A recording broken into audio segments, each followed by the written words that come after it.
Salam sejahtera, terima kasih karena bersama dengan saya di Nazilin Unity Channel. Disahkan Azmin kalah kepada Amiruddin 3 kali, kata adun bersatu. Pilihan raya kecil PRK Dun Kuala Kubu Baharu secara signifikan lebih kepada pertembungan antara pengurusi bersatu Selangor Azmin Ali dan Menteri Besar Selangor Amiruddin Syari. Bekas pengerusi bersatu Selangor Abdul Rashid Ashari berkata, keputusan PRK itu menyaksikan Azmin tewas 2 kali ketika di tangan Amiruddin. Menurutnya, kekalahan pertama Azmin kepada Amiruddin ialah pada pilihan raya umum ke-15, diikuti pilihan raya negeri dan pilihan raya kecil Kuala Kubu Baharu. PRK Kuala Kubu Baharu sebenarnya pertembungan Azmin dan Amiruddin. Jadi sekarang jelas Amiruddin menang 3 kali, dia mengalahkan si Azmin, kata adun Selat Kelang itu dalam wawancara bersama Malaysia Kini. PH berjaya mempertahankan Dewan Undangan Negeri Kuala Kubu Baharu Sabtu lalu.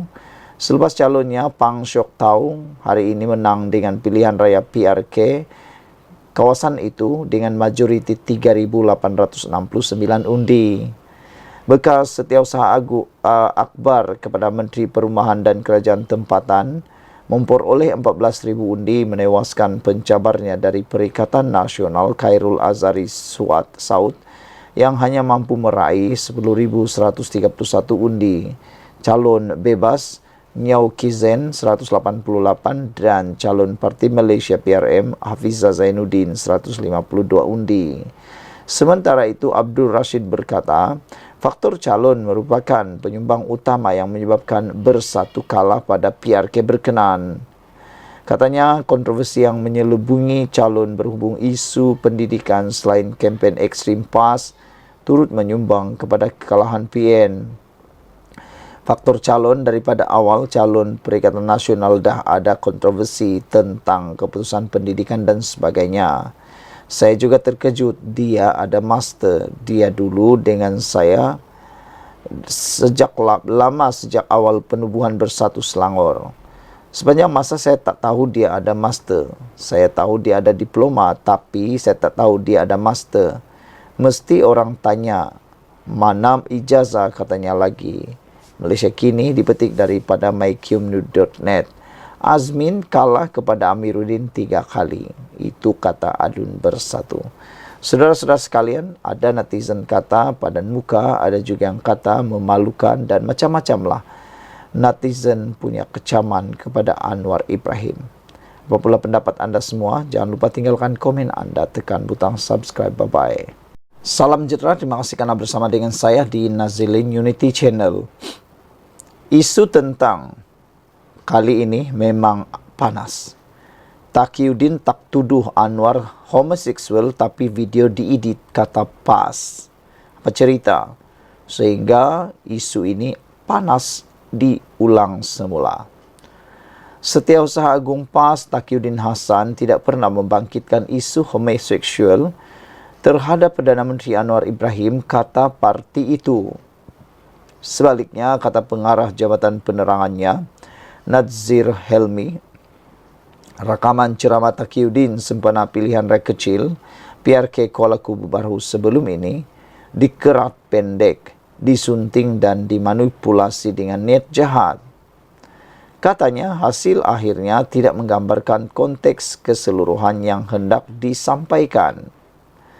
Ada netizen menjawab menyelar jawapan daripada PAS ini dengan kata, katanya PAS dah banyak kali cakap dulu baru minta maaf. Sudah cakap, sudah fitnah baru minta maaf. Kata netizen itu sudah sikap PAS, kata mereka lagi. Tapi sejauh mana kebenaran PAS mengatakan ini, yaitu video yang telah didakwa menghina Anwar Ibrahim dengan isu homoseksual, benar atau tidak?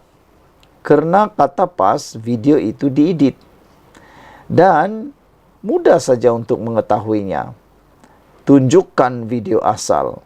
Mana video asal yang dikatakan video itu telah diedit.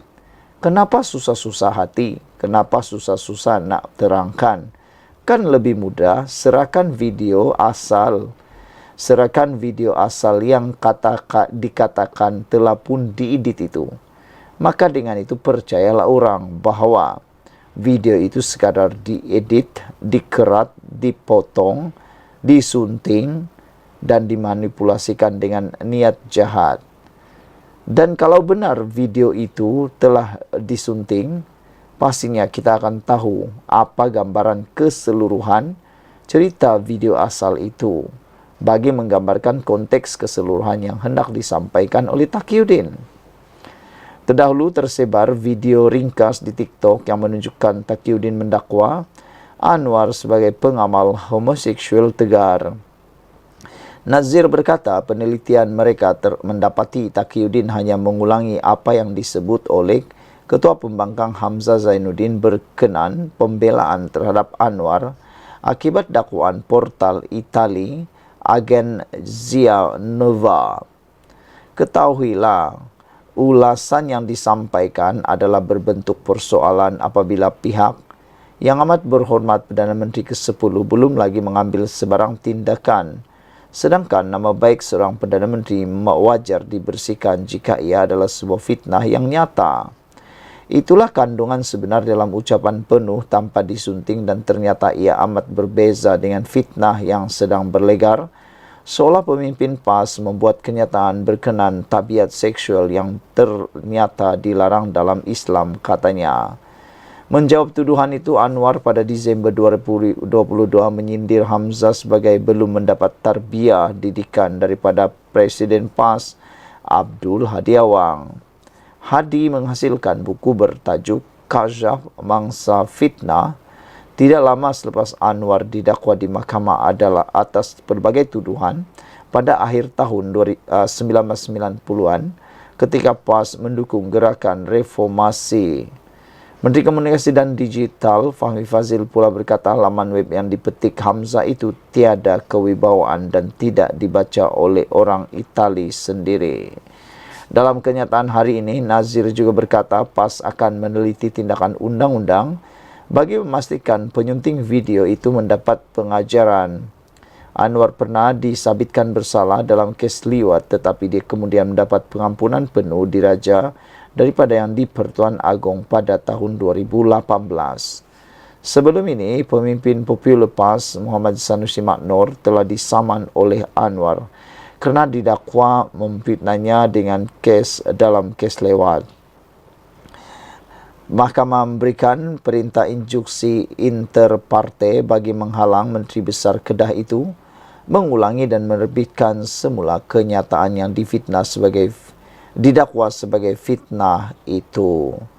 Daripada netizen ada 3 komen yang ditulis. Salah seorangnya Oasis kata, tak betul ke tidak yang punya badan aja yang tahu. Sebaiknya diam aja, jangan hebohkan, jangan hebahkan. Jangan jadi tukang fitnah, jangan jadi tukang jilat. Violet Well kata, apalah kau ni, pusing sana sini, pusing sama sini. Kau sembang, boleh terbang, katanya. Red Parrot kata, portal negara Itali itu tidak berwibawa dan tulisannya tidak boleh dipercayai. Hamzah pernah membangkitkannya di parlimen yang sebenarnya cuba memalukan Perdana Menteri ke-10.